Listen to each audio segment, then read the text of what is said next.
উম, আমি আমাৰ অসমৰ বা ভাৰতৰে বাকী যেনেকে কাৰ্যসূচীখিনি ৰাখিছে স্বাধীনতা দিৱসৰ কাৰণে আমি সেই হিচাপে পূৰ্ণ প্ৰস্তুতি চলাইছোঁ। আমাৰ আগে পিছে আমাৰ যেনেকে আমাৰ অসমৰ জিলা আয়ুক্ত আমাৰ যিখন চৌহদতে আমাৰ স্বাধীনতা দিৱস পালন কৰা হৈছিলে, এইবাৰ প্ৰথমবাৰৰ কাৰণে আমি আৰবী ফিল্ডত পতা হৈছে। আমাৰ 7 তাৰিখৰ পৰাই আমাৰ কুচকাৱাজৰ প্ৰেক্টিচটো চলি আছিল। আমাৰ পুলিচৰ NCC আৰু বিভিন্ন স্কুলৰ পৰা তেওঁলোকে কুচকাৱাজটো চলাই আছিলে। কালি লাষ্ট কুচকাৱাজটো আমি সম্পন্ন কৰিছোঁ। তাৰ লগতে আমাৰ বেণ্ড টিমো আছে।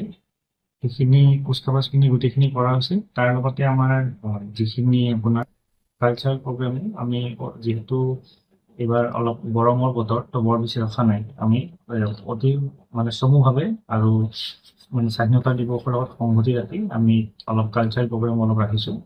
আমাৰ মানে যেনেকে সচৰাচৰ হয় আমাৰ 9টা বজাৰ পৰাই মানে আমাৰ ফ্লেগৰ আমাৰ পতাকা উত্তোলন হ'ব। আমি আগে পিছে যেনেকে আমাৰ টাইমিংটো থাকে তাৰ লগতে আমাৰ এইবাৰ বন্দে মাতৰমটো আমাৰ তাতে সংযোগ কৰা হৈছে। সেইখিনি কৰাৰ প্ৰথমতে আমাৰ কুচকাৱাজখিনি হৈ যোৱাৰ পিছত লাষ্টত আমাৰ কালচাৰেল প্ৰগ্ৰামখিনি থাকিব আৰু আমাৰ স্বাধীনতা দিৱসৰ লগত সংগতি ৰাখি আমি আৰ্ট কম্পিটিশ্যন আৰু এছে কম্পিটিশ্যনো আমি পাতিছিলোঁ লগত, তাৰো প্ৰাইজখিনি সিদিনা বিতৰণ কৰা হ'ব।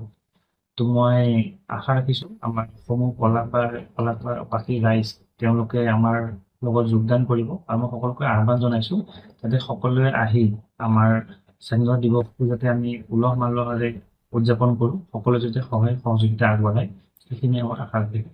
যিকোনো খবৰৰ বাবে যোগাযোগ কৰক 9181307221 আমাৰ এই নম্বৰত।